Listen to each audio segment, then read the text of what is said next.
السلام علیکم ناظرین، آپ دیکھ رہے ہیں پاکستان انفو۔ مئی اور جون 1941 کے 2 ماہ ایسے تھے جب اتحادی افواج جن میں برطانیہ، فرانس، روس، یورپی ممالک اور ان کے زیر تسلط ایشیائی اور افریقی ممالک شامل تھے، ان سب کو امریکہ ایک بہت بڑی اجتماعی قوت خیال کرتا تھا، مگر یہ تمام اتحادی ہٹلر اور میسولینی کی افواج سے بے درپیش شکستیں کھانے لگے۔ فرانس پر مکمل قبضہ ہو گیا، مغربی اور وسطی یورپ بھی ہٹلر کے زیر تسلط آ گیا۔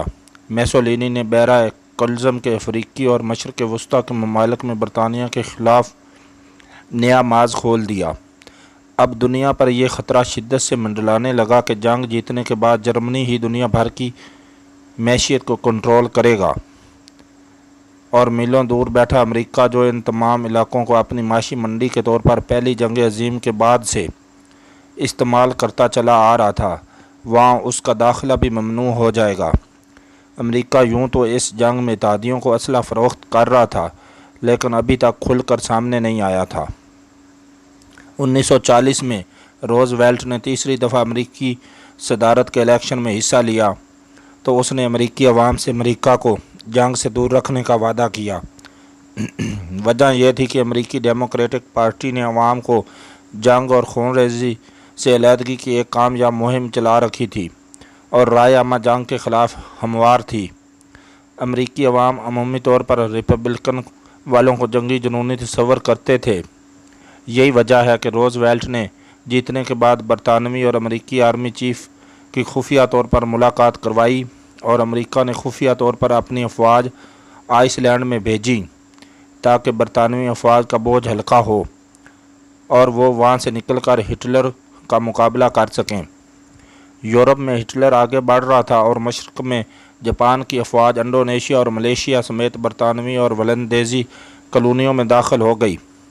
اس کے بعد امریکہ نے جاپان کے اثاثے منجمد کیے، لیکن پھر بھی براہ راست جنگ میں نہ کودا، کیونکہ امریکی رائے عامہ اس کی حمایت میں نہ تھی۔ لیکن CIA اور پینٹاگون نے جنگ میں کودنے کے لیے ایک خوفناک منصوبہ بنایا، جس کی تفصیلات اب منظر عام پر آ چکی ہیں کہ کس طرح امریکی حکام نے اپنی دور دراز بندرگاہ پرل ہاربر پر اپنے چند جنگی جہاز کھڑے کیے، جس کے سامنے جاپان کے ساحل پر ان کا ایئر فورس بیس تھا۔ جہازوں کے انچارج چیختے رہے کہ ایسا لگتا ہے کہ آپ ہمیں اس بکرے کی طرح درخت سے باندھ رہے ہیں جس کے دھوکے میں شکاری شیر کا شکار کرتا ہے۔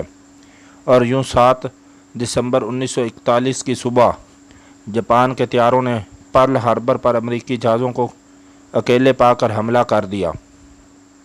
صدر روز ویلٹ نے فوراً قوم سے خطاب کیا اور اسے امریکی سرزمین پر حملہ تصور کرتے ہوئے جنگ میں کودنے کا اعلان کر دیا، بالکل ویسے ہی جیسے لاتعداد ماہرین کے نزدیک 11 ستمبر 2001 کو ورلڈ ٹریڈ سینٹر کا ڈرامہ رچا کر دہشت گردی کی جنگ کا اعلان کیا گیا۔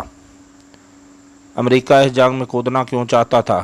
کس لیے پرل ہاربر پر حملے کا ڈرامہ رچایا گیا؟ ایک بنیادی خوف تو وہی تھا کہ اگر جرمنی نے یورپی قوتوں کو شکست دے دی تو پھر نہ صرف یورپ بلکہ اس کے زیر تسلط ہندوستان، آسٹریلیا، نیوزی لینڈ، افریقہ کے ممالک اور مشرق وسطیٰ سمیت تمام منڈیاں اس کے قبضے میں چلی جائیں گی۔ لیکن دوسری وجہ خوف نہیں بلکہ وہ لالچ اور حرص تھا، جس کی وجہ سے امریکہ ہمیشہ ہر جنگ کا حصہ بنتا ہے۔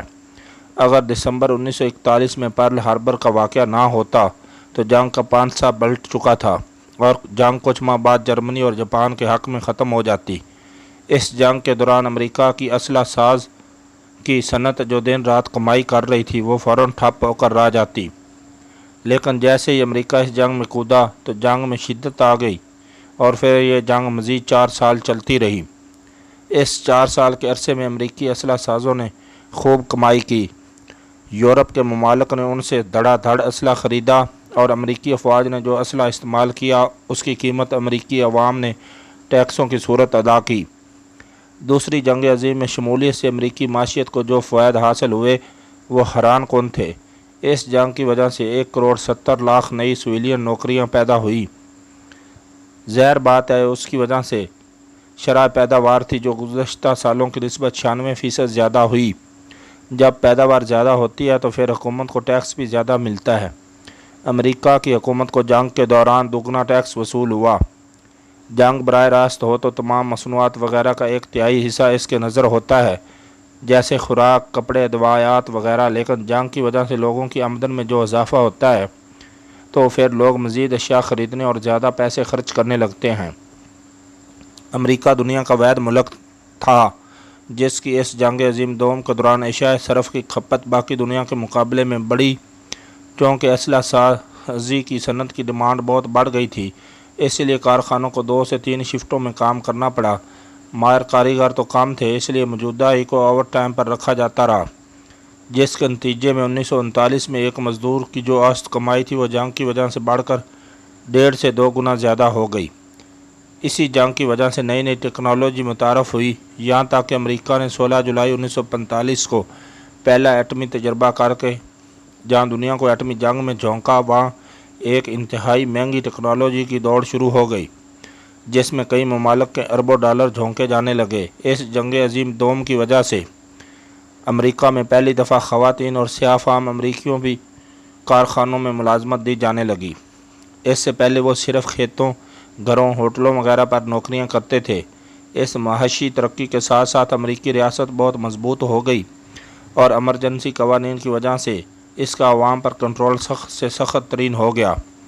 جنگ کے نام پر قیمتوں اور اجرتوں کی حکومتی اختیار میں لے لیا گیا۔ بینکوں نے جنگ کے نام پر بانڈز جاری کیے اور اربوں ڈالر کمائے۔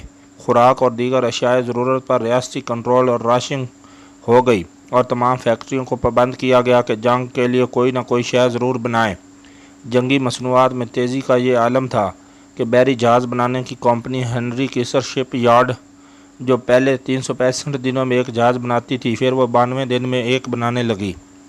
اس کے بعد 62 دنوں میں ایک، آخری دنوں میں روزانہ ایک نیا جہاز اس کمپنی نے شپ یارڈ میں تیار ہو کر آتا۔ اس شپ یارڈ کو چلانے والے ورکروں کے لیے فیکٹری کے ساتھ 24 گھنٹے چلنے والا بچوں کی نگہداشت کا ایک ادارہ بنایا گیا، جس میں ڈے کیئر سینٹر سے لے کر نرسری اسکول تک سب کچھ تھا۔ کارکن اپنے بچوں کو لے کر آتے، ڈیوٹی کے دوران بچے وہاں رہتے اور وہ لوگ اسلحہ سازی کرتے رہتے۔ کام اس قدر بڑا اور ضرورت اس قدر زیادہ ہوئی کہ ایک زمانہ تھا جب 1941 میں گاڑیاں بنانے والی فیکٹریوں کے مزدوروں نے اس بات پر مشورہ عام کیلسی ہائز ہڑتال کی کہ عورتوں کو بھرتی نہ کیا جائے کیونکہ اس سے بے روزگاری بڑھے گی، لیکن جیسے ہی امریکہ جنگ میں کودا، ہڑتال تو دور کی بات ہے، عورتوں کے غول مزدوروں کی صورت میں بھرتی کیے جانے لگے اور کسی کو کوئی اعتراض بھی باقی نہ رہا۔ یہ ایک لمبی تفصیل ہے جس کا آخری نقطہ یہ ہے کہ امریکی حکومت نے دوسری جنگ عظیم میں 135 ارب ڈالر کمائے، جبکہ عام آدمی اور فیکٹریوں کا منافع اس سے الگ تھا۔ اس تناظر میں آپ افغانستان اور عراق جنگ اور اب یوکرین کی جنگ دیکھیں تو حیرت سے آپ کی آنکھیں پھٹی کی پھٹی رہ جائیں۔ ناظرین، آپ سے گزارش ہے، اگر چینل پر نئے ہیں تو چینل پلیز سبسکرائب کر لیجئے اور ویڈیوز کو دوستوں کے ساتھ لازمی شیئر کیجیے گا۔ اپنا اور اپنے اس چینل کا بہت زیادہ خیال رکھنا۔ اللہ حافظ۔